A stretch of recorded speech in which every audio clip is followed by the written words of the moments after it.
कसं वाटतं सगळ्यांना? आत्ता सगळे उमेदवार आहात, 16 तारखेला परत जिंकून नगरसेवक बनून यायचं आहे.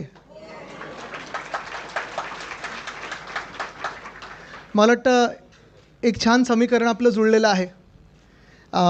एकंदर मुंबईत जर आपण पाहिलं तर शिवसेना, उद्धव बाळासाहेब ठाकरे पक्ष, मनसे आणि राष्ट्रवादी काँग्रेस पवारसाहेबांची, हे तिन्ही आपण पक्ष एकत्र आलेलो आहोत. आपल्या सर्वांना माहिती आहे आपण काय ताकदीनं लढा देत आहोत. आपल्या सर्वांना हे देखील माहिती आहे की समोरून सगळं काही वापरलं जातं आहे, साम दाम दंडभेद सगळं वापरलं जातं आहे. आणि मी हे नेहमी सांगतो की तन मन धन ह्या लढाईमध्ये तन आणि मन आपल्याकडे आहे, धन हे सगळं त्यांच्याकडे. आणि अर्थात त्यांच्याकडे असल्यानंतर तो वापर तो होणार आहे. आपल्या सर्वांना माहिती आहे ते कसे काय वाटप त्याचं चालू आहे.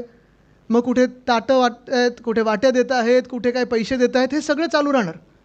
निवडणूक आयोग आता किती कोणाच्या बाजूनी राहणार वगैरे हा सगळा एक वेगळी गोष्ट आणि वेगळी एक हे आहेच, कथा आहेच.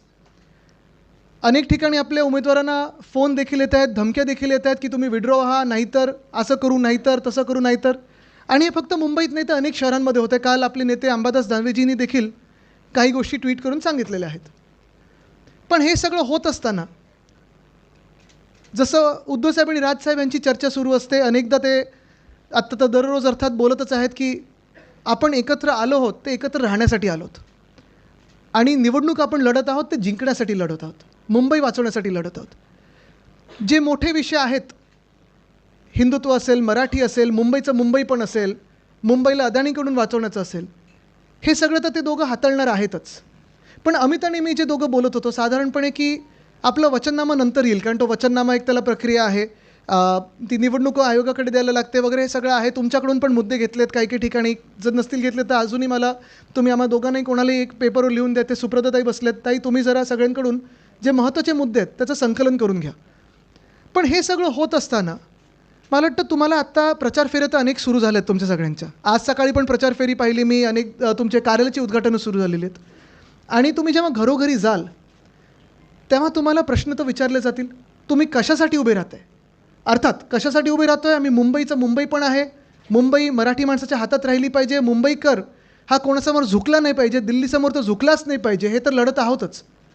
पण आम्ही दोघांनी जरा एक 15-16 गोष्टी काढलेल्या आहेत ज्या तुम्ही आत्तापासून सुरू करू शकता की हे आमच्या मनातली इच्छा आहे, आमचं स्वप्न आहे आणि हा शब्द ठाकरेंचा आहे, तो आपल्याला लोकांसमोर न्यायचा आहे.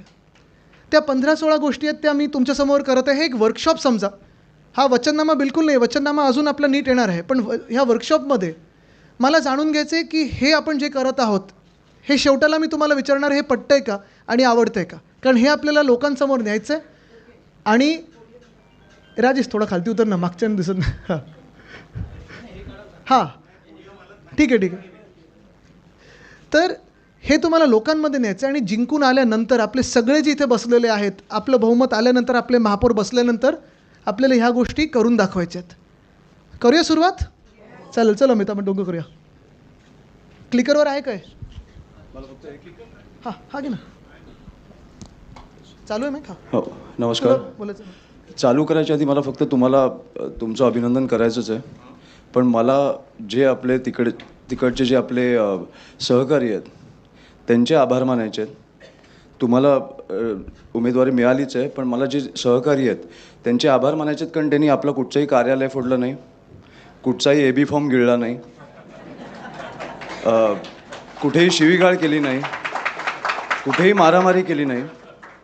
सगळ्यांनी समजून घेतलं आपल्याला. आणि मला वाटतं की ही निष्ठा असते आणि हाच फरक आहे आपल्यात आणि त्यांच्यात.